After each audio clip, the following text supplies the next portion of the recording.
Hello everyone! Today we're going to talk about Bitcoin, which is trading at $111,286. And the situation, I have to say, is very ambiguous because the higher time frames are pointing towards a decline. On the daily candles, there are some signs of possible growth, and most likely, even if this growth happens, it will be local. And there are certain magnets pulling us both upwards and downwards. So let's go through everything step by step. First, let's look at the higher time frames because they are the most decisive. And what do we see here? We see that August, which is traditionally a bad month for Bitcoin, seems like it will be a bad month again if it closes this way. And there are only 3 days left until the end of the month. Look, the candle that set a new high is closing in red. And we've seen this before in December. Yes, notice that after that the high was updated once more, but then where did the price go? It went down to around $74,500.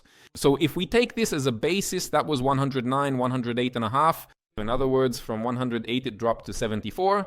Well, that's a pretty normal move. Accordingly, the same situation could repeat itself here. So yes, even another new high isn't out of the question, although honestly, I don't really see it happening. And then a further move down to where? Well, at least to the base of this candle. This candle is from July, that's $107,000. At the very least, yes, but potentially it could be much lower. For example, to the maximum, to the body maximum of this candle, that's $102,555, something like that. Now let's look at the weekly candles. What about the weekly candles? On the weekly candles, we also had a candle that made a new high and then went down. Then we made a new high again and it was sold off again, down once more. So the weekly candles also point towards a decline. Where could it go? To the base of this candle. By the way, we've already been here, $109,000. But if it continues, then we have a new level. Here, $101,000, or here, $104,600. Well, let's say that $104,600. 105 is the more likely target if the decline continues. And the monthly candles indicate a continuation of the decline. The weekly candles also point to a continuation of the decline.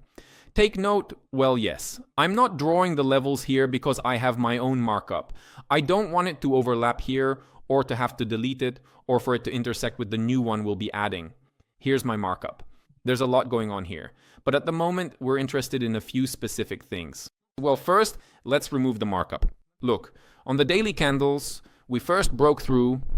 There's a very interesting movement here. We break through the 50-day green line, then do a retest with a false breakout upwards, then move down and break through the 100-day moving average. And yesterday, we had a breakout. And today we'll show whether yesterday's breakout was real or false, right? This could also be a false breakout before a further move down. Because, look, we saw something like this on August 22nd. So today is a decisive day. But even if we do see this growth, most likely it will stop at $116,600. And now about the magnet that we have, the one that could seemingly pull us upward. This is a gap on the Chicago Mercantile Exchange. There's a huge hole on the chart there, which hasn't been closed since the level of $117,240, if I'm not mistaken. So we have reasons to go there, but it's not a guarantee. And accordingly, we need to wait for today's close. If it closes below the 100-day moving average, then with a stop above yesterday's high, above the maximum, we can try to take a short position. It's up to you to decide whether to take it or not. If the candle suddenly closes green and above, well, it will be green in any case if it closes above the 100-day moving average, because it opened above the 100-day moving average, then this will still favor continued growth, again towards the area of the 50-day moving average. And that's where the moment of truth will come. It's by no means a guarantee that Bitcoin can't set a new all-time high.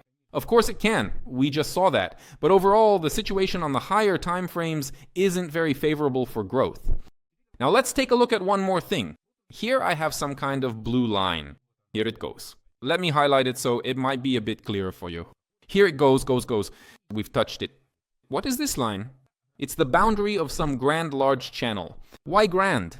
Because this channel was drawn a long time ago and we've been using it, let's say, for more than just a few months.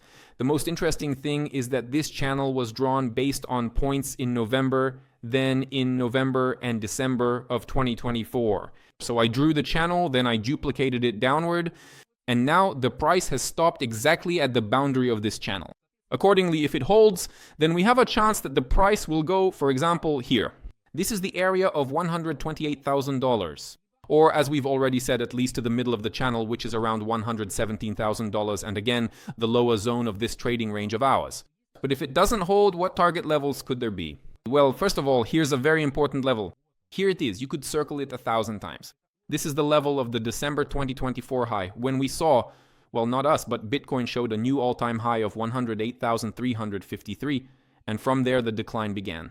Yes, it happened with a breakout and a retest of this same level. This level, let's say, is about $106,000, yes. So this is the minimum target, let's say, if Bitcoin goes down. We don't know. Maybe today will give us a clue. And the second way we'll do this is by parallelizing this channel once more. First, we'll take it and expand it here like this.